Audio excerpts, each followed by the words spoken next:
Oh, hi.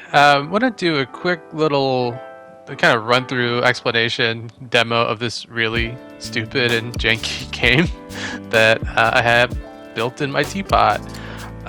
So here's what it looks like. And I guess I should start with saying this is not my original idea. I should have in the description a link to where I got the inspiration. It's a different version of this, but it uses the same concept of placing these platforms that when you or an animal steps on them, it just lights up a light on a scoreboard. So I think the idea being is that you use it to track who wins a race or whatever. They're otherwise a pretty pointless gadget, but when you can place them in a particular way and use them in this kind of game format, you can actually have some fun with it. So I'll show you just what I have set up here, and I'll give you like the heads, like the bird's eye view.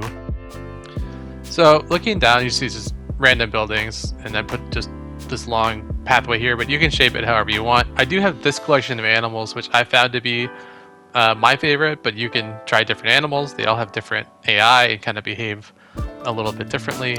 I like this collection. You'll have a limited number because of the load limit, obviously, but they are placed in a particular way, and they all behave a little bit differently. And so I've placed them in this kind of pattern on purpose, but you could mess around with it and do it however you want. Just play around with it and try it. But I'll kind of show you why I put it this way.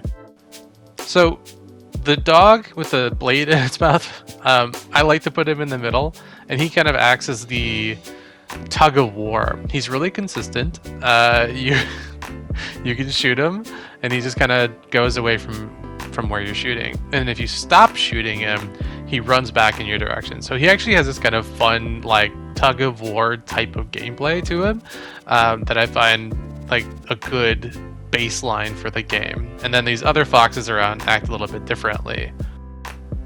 And then I have these little foxes that if you shoot the foxes, the tiny little guys, so they'll actually run for a little bit and then they'll respawn where you place them. So you can't put them too far from the goals, otherwise they won't make it there, they'll disappear first.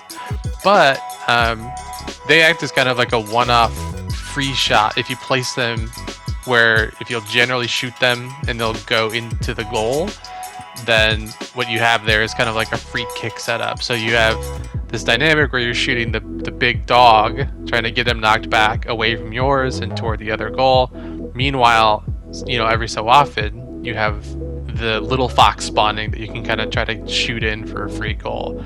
And you have then the little fox in front of your own goal that in theory you want to either shoot it away from your goal or try to prevent the other person from shooting it into your goal.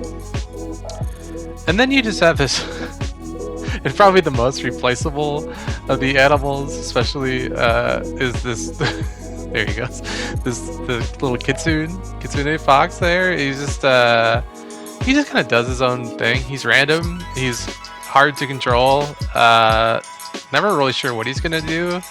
And so I've thought about kind of getting rid of him, but then every once in a while he'll just do something really funny, and so I decided to keep him. Like here he just starts going crazy and running in a circle, and yeah, this is not very competitive or fair gameplay here.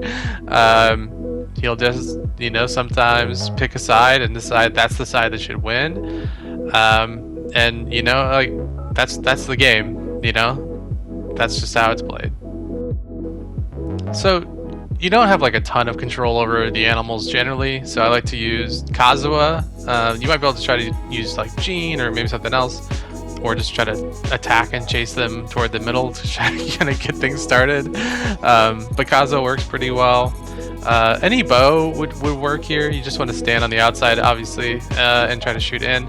I like Faruzan for this in particular. I think she has the kind of suction on it, so you can shoot, but then you can also use the suction to try to pull the dogs to a particular direction.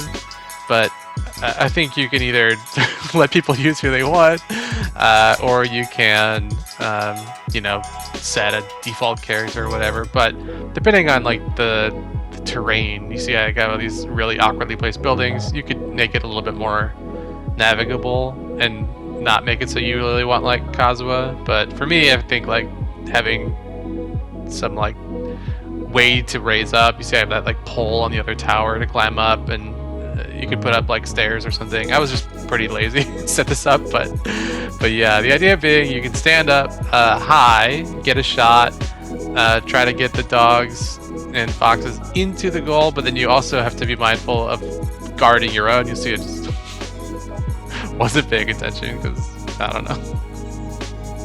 Because how do you pay attention in a game this stupid? But I think you again have this a little bit of a dynamic there again, because you're juggling protecting your own goal, trying to get them into the other goal, and none of the things are moving in a predictable way. They're all a little bit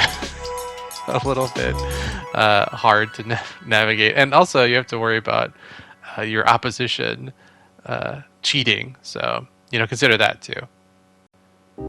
So you could very easily set this up as a team game with 2 and 2 and still use 2 goals. You could have one person up high, one person down low, and using 2 different characters. Maybe one like Jean to either like throw dogs away, and one with a bow, or whatever. I mean, you have your fun with it. The other thing you could do is there's up to 4 of these platforms, so you actually could create either an X or a square, and have it be like everybody versus everybody.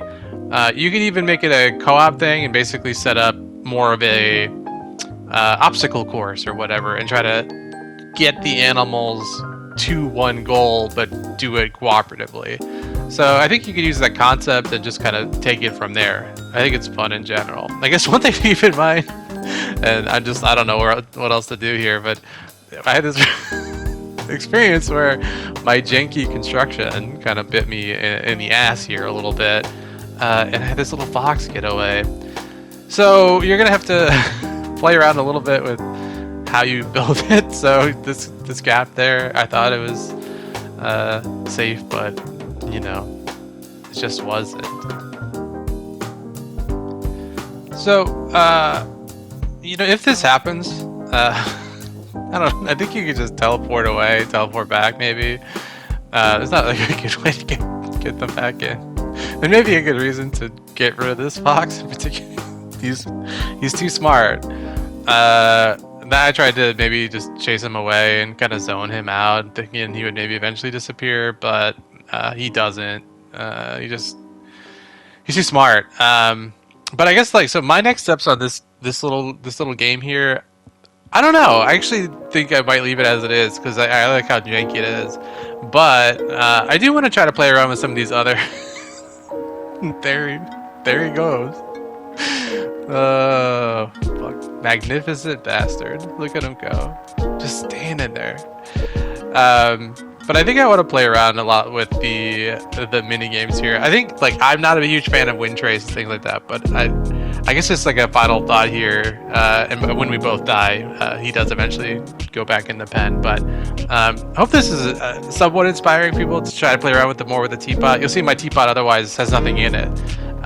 But when you really just kind of just run out of resin, have nothing to do, I think if you can take the time and have fun with it, it's actually a good time. So with that, happy holidays, happy new year, take care, bye.